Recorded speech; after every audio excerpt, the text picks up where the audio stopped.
बर उपदेश कुशल बहुतेरे गोस्वामी तुलसीदास द्वारा रचित रामचरितमानस की ये चौपाई है, जिसका पहली ये पंक्ति है।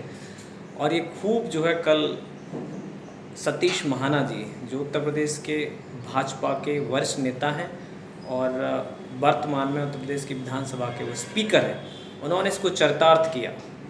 जब उन्नाव में एक कार्यक्रम के दौरान गार्ड ऑफ ऑनर लेने के बाद आप राष्ट्रगान का अपमान करते हुए सीधे निकल जाते हैं और आप बाद में एक्सप्लेनेशन देते हैं कि बहुत दूर बज रहा था, ये हो रहा था, वो हो रहा था। भाजपाइयों को जब जब मौका मिलता है वो हमारे देशभक्ति का, राष्ट्रीय प्रतीकों का, राष्ट्रगान का, राष्ट्रीय गीत का बार बार अपमान करते आए हैं। ऐसा एक बार नहीं, अनेकों बार हुआ है। तो मैं पूछना चाहता हूँ योगी आदित्यनाथ जी से, मैं पूछना चाहता हूँ केंद्र सरकार से, सतीश महाना के खिलाफ इमीडिएट क्या एक्शन होगा? क्या राष्ट्रगान के अपमान के लिए इनको तत्काल प्रभाव से स्पीकर के पद से तो हटाना ही चाहिए, इनका एमएलए का पद भी तत्काल प्रभाव से जाना चाहिए और एक ऐसा एग्जाम्पल सेट करना चाहिए कि भविष्य में कोई भी किसी भी पार्टी का नेता हमारे राष्ट्रगान का, हमारे राष्ट्रीय प्रतीकों का, हमारे राष्ट्रीय सम्मानों का, चाहे वो हमारे राष्ट्रीय गीत हो, उसका अपमान करने का दुस्साहस ना उठा सके। कैसा होगा? नहीं होगा, क्योंकि हम जानते हैं भाजपाई सिर्फ भाषण देंगे और दूसरों को देशभक्ति का सर्टिफिकेट बांटेंगे, लेकिन इनको ये नहीं पता, बार बार भूल जाते हैं, इनके पास एक माफी वीर है जिसको वीर सावरकर कहते हैं, जिसका कोई योगदान नहीं रहा देश की आज़ादी में, सिर्फ जासूसी के अलावा पेंशन पाई अंग्रेज़ों से, और उन्हीं के ये गुलाम देशभक्ति का सर्टिफिकेट बांटेंगे।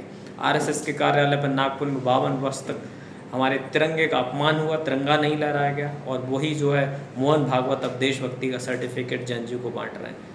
अभी जंतर मंतर पर आंदोलन हुआ छात्रों का, उनको कह दिया बांग्लादेशी हैं, आतंकवादी हैं, पाकिस्तानी फंडिंग है, ये है वो है। तो ये लोग कौन होते हैं जो हमें ये बताएंगे देशभक्ति? और देशभक्ति भाजपाई कैसे सिखा सकते हैं? इनका तो चरित्र ही जो है लूटने, खसोटने, देश को बांटने, जहर फैलाने, नफरत, हिंसा, यही है, और ये बार बार उजागर होता रहा है। सतीश महाना जी कल जिस कदर उन्नाव में कार्यक्रम में थे और वहाँ से वो चलते बने, और जबकि राष्ट्रगान बज रहा था, तो उसका सरेआम ये जो अपमान उन्होंने किया है, इसके खिलाफ मैं नरेंद्र मोदी जी से, अमित शाह जी से, योगी आदित्यनाथ जी से पूछना चाहता हूँ कि क्या इनको राष्ट्रगान के सम्मान का अपमान करने के लिए तत्काल प्रभाव से इनकी विधायकी और स्पीकर दोनों पदों से हटा करके उचित धाराओं में जेल नहीं भेजा जाना चाहिए? भेजेंगे भाजपाई? नहीं भेजेंगे, क्योंकि सब के सब ये देश को लूटने खसोटने का काम कर रहे हैं। एक ही थाली के ये चट्टे बट्टे हैं।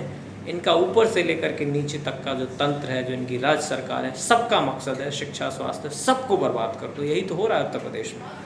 आम आदमी पार्टी के राज्यसभा सांसद संजय सिंह जी आए दिन पोल खोल रहे हैं इनके स्कूलों की। योगी आदित्यनाथ जी कह रहे थे कि कायाकल्प के माध्यम से हमने तो स्कूलों को बेहतर बनाया है, तो फिर क्यों सोशल मीडिया पर ताला लगा दिया? क्यों स्कूल बंदी कर दी? खोल दीजिए ना, देखिए ना। अरे आम आदमी पार्टी के पंजाब की सरकार के पंजाब में तो नहीं ऐसा कोई बैन है, वहाँ जाइए देखिए। तो अगर आपने काम किया है तो डर किस बात का? तो ये झूठे मक्कार देशद्रोही लोग हैं। ये देशभक्ति का सिर्फ ढोंग करते हैं, दूसरों को ज्ञान देते हैं, लेकिन खुद बार बार देश का अपमान करते हैं।